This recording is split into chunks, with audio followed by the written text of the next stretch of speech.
3 రోజుల్లోనే 565 కోట్ల లిక్కర్ అట. డిపోల నుంచి వైన్స్, బార్లకు భారీగా లిఫ్టింగ్, న్యూ ఇయర్ వేడుకల కోసం ముందస్తు కొనుగోలు. సో ఇప్పుడు ప్రభుత్వాలు కూడా ఎట్లా ఉన్నాయంటే లిక్కర్ అమ్ముడు పోతేనే లిక్కరు వీళ్ళకి టార్గెట్లు ఉంటాయి. ఇంకా ఏది వైన్ షాపులకు, బార్ షాపులకు ఇంకా మీరు ఇన్ని కాటన్లు అమ్మాలి, ఇన్ని సీసాలు అమ్మాలని చెప్పేసి ప్రభుత్వం ఒక గైడ్లైన్స్ పెడుతుంది వాళ్ళకు. ఒకవేళ కనుక వాళ్ళ టార్గెట్లు కనుక ఫినిష్ చేయకపోతే వాళ్ళకి పనిష్మెంట్ ఉంటుంది మళ్ళీ. మరి ఈ పనిష్మెంటు పనిచేసే దగ్గర అధికారులకు లేకపోతే ఇప్పుడు ఉన్నటువంటి ఈ ప్రజాప్రతినిధులు కూడా అదే విధంగా ఉండాలి. ఎందుకంటే వాళ్ళు ఎన్నికలప్పుడు గ్రామాలలోకి పోయి ఏదైతే వాగ్దానం నీ ఊరికి ఈ సంబంధించిన ట్యాంక్ కట్టిస్తా, రోడ్డు వేస్తా అని చెప్పేసి ఏదైతే వాళ్ళు ఈ యొక్క నేను గెలిచిన తర్వాత 4 రోజుల్లో చెప్పిస్తా, 2 నెలల్లో చెప్పిస్తా అని చెప్పేసి అంటారు కదా.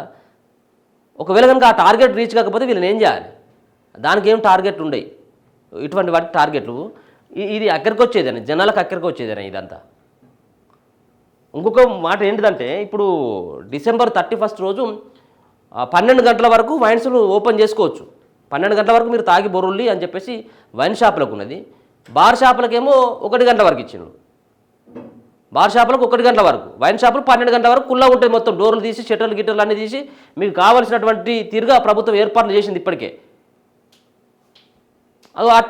అటువంటి ప్రయత్నం చేస్తూ ఉంది. ఇది మరి గతంలో ఆయన మాట్లాడినటువంటి మాటలు కూడా ఇప్పుడు వైరల్ అవుతూ ఉన్నాయి. ముఖ్యమంత్రి రేవంత్ రెడ్డి మాట్లాడినటువంటి ఒక్కొక్క గ్రామంలో 10 బెల్ట్ షాపులు ఉన్నాయి.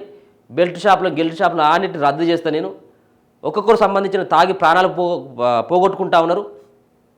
చెల్లెళ్ళు, తల్లులు వాళ్ళందరూ కూడా వితంతులుగా మారిపోతూ ఉన్నారు. వాళ్ళ ఉన్నటువంటి మెడలో ఉన్నటువంటి పుస్తలు కూడా తెంపుకుపోయి మొగళ్ళు వైన్ షాపులలో దాగుతూ ఉన్నారు. వీటన్నిటి కూడా ఎత్తేయాలని చెప్పేసి అన్నాడు. ఎత్తేయడం కాదుగా ఇంకా 10 పెరిగిపోయినాయి. గ్రామాలలో ఇంకొక 10 పెరిగిపోయినాయి. ప్రభుత్వం వచ్చిన దాని నుంచి కంట్రోల్ చేసుడు పక్కకు పెట్టు, పెరిగిపోయినాయి. వాటి పట్ల దృష్టి సారించాలి కదా. ఈ 1 గంట వరకు షట్టర్లు ఓపెన్ చేసి ఇది కాదు కదా, సరైనటువంటి విధానం కాదు. ఆ రోజు మరి డ్రంక్ అండ్ డ్రైవ్ ఉంటుందో ఉండదు మరిగా. మళ్ళీ ఇదో కథ. 3 రోజుల్లోనే 565 కోట్ల లిక్కర్ లిఫ్ట్, డిపోల నుంచి వైన్స్, బార్లకు భారీగా తరలింపు, న్యూ ఇయర్ వేడుకల కోసం ముందస్తు కొనుగోళ్లు. కొత్త ఏడాది వేడుకల కోసం ముందస్తుగానే లిక్కర్ స్టాక్స్ను వైన్స్, బార్లు కొనుగోలు చేసి పెట్టుకుంటున్నాయి. ఇప్పటికే భారీ స్థాయిలో లిఫ్ట్ చేసుకున్నాయి. ఆదివారం మద్యం డిపోలకు సెలవు అయినప్పటికీ లిక్కర్ స్టాక్ పంపిణీ చేసేందుకు వాటిని ఓపెన్ పెడుతున్నారు. 3 రోజుల్లోనే అంటే ఈ నెల 26, 27, 28 తేదీల్లోనే 565 కోట్ల మద్యం డిపోల నుంచి స్టాక్ వైన్ షాపులు, బార్లకు చేరింది. శనివారం ఒక్కరోజు ఈ అమ్మకాలు 187 కోట్లకు రీచ్ అయినట్లు ఎక్సైజ్ వర్గాలు వెల్లడించాయి. సాధారణ రోజుల్లో యావరేజ్గా 100 కోట్ల నుంచి 120 కోట్ల మేర మద్యం అమ్మకాలు జరుగుతాయి. ఇయర్ ఎండ్ వేడుకల్లో భాగంగా ప్రత్యేక ఈవెంట్లకు లిక్కర్తో కూడిన పర్మిషన్లు ఉంటాయి. దీంతో భారీగా లిక్కరు, బీర్లు అవసరం పడతాయి.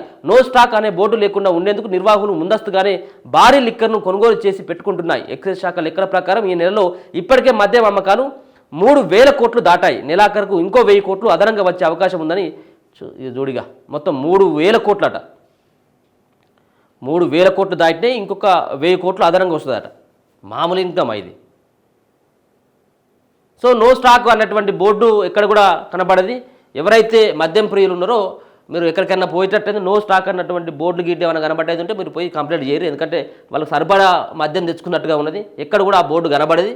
మీరు తాగేంత మందు ఇప్పుడు మీకు బార్ షాపులలో, వైన్ షాపులలో ఈ 31 తారీఖు వరకు అందుబాటులో ఉంటుందనేది ఒక వార్త చూసుకోవచ్చు.